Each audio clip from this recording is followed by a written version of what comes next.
Hi, welcome back to Cooking with Diane. I'm Diane, and today we're going to be talking about how to hold your knife. A lot of people tell me that they really want to cook more at home, that they really want to cook healthy and cook with more fresh fruits and vegetables, but that whenever they try to do that, it just takes hours and hours just to cook dinner because of all the chopping. Chopping can take a long time, but cooking is a skill that gets better with practice.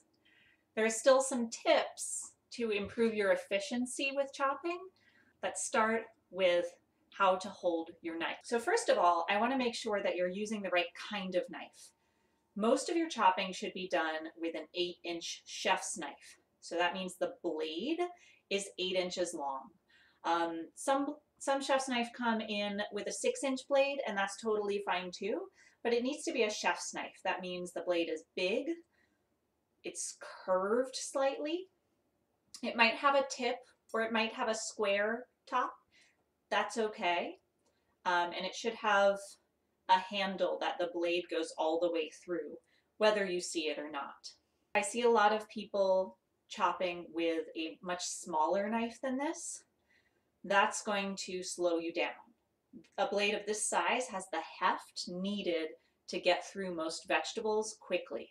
Secondly, you want to make sure you're holding your knife correctly. A lot of people think, okay, I'm just going to grab it by the handle. That's actually wrong. If you're holding back here on the handle, all of the effort's going to come from your wrist, and it's going to tire out your joints after just a little bit of chopping. To give yourself more control and to give your joints a rest, you want to choke up on the blade by pinching the blade of the knife between your thumb and your forefinger. Okay? So my thumb and my index finger are curled around the blade, and these other 3 fingers are curled around the part of the handle that's just below the blade. So try this and get used to holding your knife like this. What this does is it makes the knife an extension of your arm. So it activates all of the muscles in your arm so that your chopping will come from the muscles and not from your joints. If you start holding your knife like this, I guarantee you will see an increase in efficiency in chopping. But if you're new to it and you start doing it a lot, you might develop a callus in this part of your index finger. That means that you're doing it right. Next is how to hold your knife on the board. A lot of people think chopping should be like this. That's not okay. It's dangerous, it's unwieldy, it's annoying, and it's going to dull your blade. Chopping should be silent. It's actually more of a rocking motion, and that's why the blade is curved. So you're going to keep the tip of your knife on the board, and the chopping motion will be down and forward. Keeping the tip of the knife on the board, you drag the whole thing back and then cut down and forward. Drag it back, down and forward. This is going to help me slice through the vegetable more accurately. I'm also saving myself some work because I'm not picking up the whole knife with every cut. By keeping the tip of the knife on the board, I'm letting the board take on some of the weight of the knife. This will also help you cut more thinly. So it's going to feel silly, but actually try doing this rocking motion on your board before you even start picking up a vegetable, just so you can get used to the motion. I see a lot of people just kind of chop halfway without getting a whole knife down. That's not going to cut through the whole vegetable. You need all of the blade down on the board, and I'm pushing into my cutting board with every slice. So this is how you want to do 90% of your chopping. Obviously, it's not going to be such a long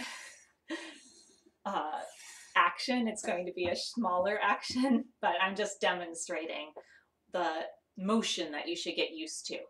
I also see a lot of people cutting towards themselves and staying really far away from the board. You actually want to do the opposite. You want to get up close and personal with the board so that your center of gravity is closer to the board, and cut down and forward. And this will make sure that you really cut through that vegetable. Let's talk about the way you're standing. Yes, this is a whole body workout. I'm kind of like in a boxing stance. That allows my core to get engaged, so that the work that I'm doing comes from my core and not from my wrist or my shoulder. I want to be able to cook when I'm old too, and that means not wearing out my body now. Let's talk about what your other hand is doing. So I'm right-handed. My left hand is always going to be holding whatever I'm cutting using a bear claw. So that means all of my fingers are tucked in so that whatever I'm holding, I'm actually holding with my knuckles, not my fingertips. You never want to cut like this, right? For obvious reasons, because you don't want to cut off your fingertip. So instead, you're going to cut like this so that your knuckles come right up to your knife and you don't risk cutting your fingers. It's going to feel awkward to hold something with your knuckles, but do it and you'll get used to it and you'll get better and better. And what's most important is you'll be safe while you're doing it. Once you've practiced on your board with no vegetable, you can go ahead and practice with a vegetable. I've got a zucchini here today.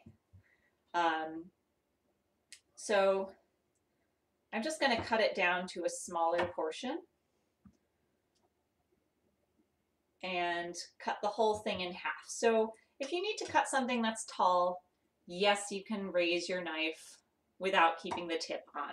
I don't need you guillotining anything.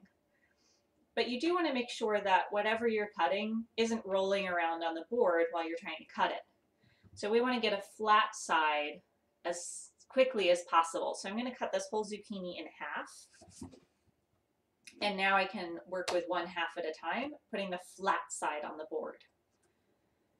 So if I just want to slice this zucchini into half moon slices, I'm going to keep the tip of my knife on the board and slice right through it.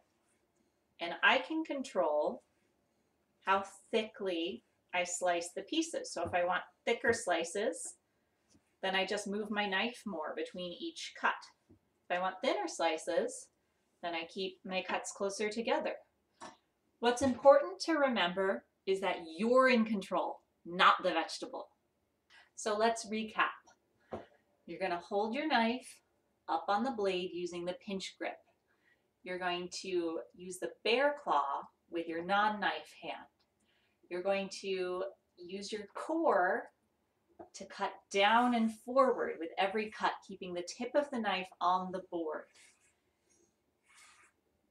And you're going to turn the vegetable as needed to adjust how big or small your slices are. So practice that. You're going to get so much better, I promise, with practice. And check out my other knife skills videos so you can practice on different types of vegetables.